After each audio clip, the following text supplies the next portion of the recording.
Question 6. Cyclist velocity is 3i plus 2j. So the velocity of the cyclist 3i plus 2j. When the cyclist velocity is, the wind appears to come from the northwest. So it appears to come from this direction up here, down in this direction, x is equal to minus y. So we call the velocity of the wind xi plus yj. So the velocity of the wind relative to the cyclist is x minus 3 in the I direction plus y minus 2 in the j direction. So x minus 3 is equal to minus y plus 2. So you can get x or y in terms of, it doesn't matter, we'll get x is equal to minus y plus 2 plus 3 plus 5. Second scenario, when the cyclist velocity is 7i meters per second. So the velocity of the cyclist is equal to 7i. The same wind appears to come from the north. So if it's coming from the north directly down in this direction, we can say that I component is 0. So the velocity of the wind is still xi plus yj. So the velocity of the wind relative to the cyclist is equal to x minus 7 in the I direction plus y minus 0, or just y in the j direction. So x minus 7, there's no I component if it's coming from the north, is equal to 0. So x is equal to 7. And if x is equal to 7, 7 is equal to minus y plus 5. Y, bringing it to the left and bringing the minus 7 across, is going to be equal to minus 2. So the velocity of the wind is going to be 7i minus 2j in meters per second. Question 7. Cyclist travels north at 3 meters per second. Velocity of the cyclist is equal to 0i positive j plus 3j meters per second. The wind appears to come from the southwest. It's coming from the southwest, so x equals y. So the velocity of the wind xi plus yj.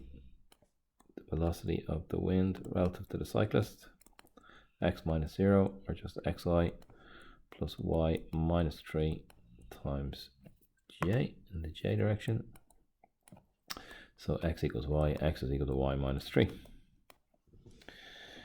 Okay, she trebles her speed without changing direction, and now the wind comes from the northwest. It's coming from the northwest. X equals minus y. So she trebles her speed. So the velocity of the cyclist becomes 0i plus 9j. She was going at 3.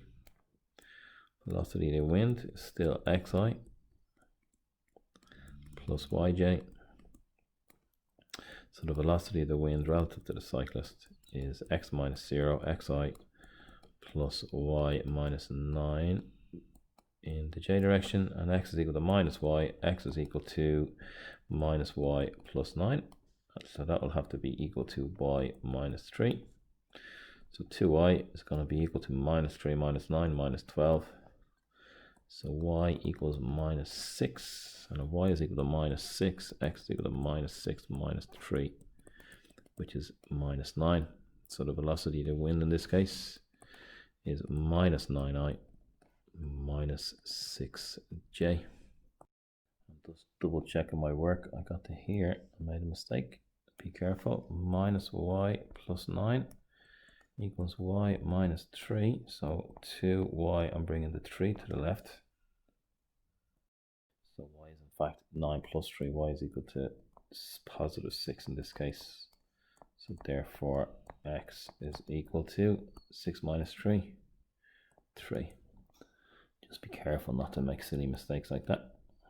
And of course I've done it on purpose just to show you how easy it is to do. So the velocity of the wind 3i plus 6j. Another part to this question: at what speed must she travel north so that the wind appears to be blowing from the west, so j equals 0? Okay, so we have the velocity of wind. The wind needs to appear. So we don't know the velocity of the cyclist. What speed does she need to travel north at?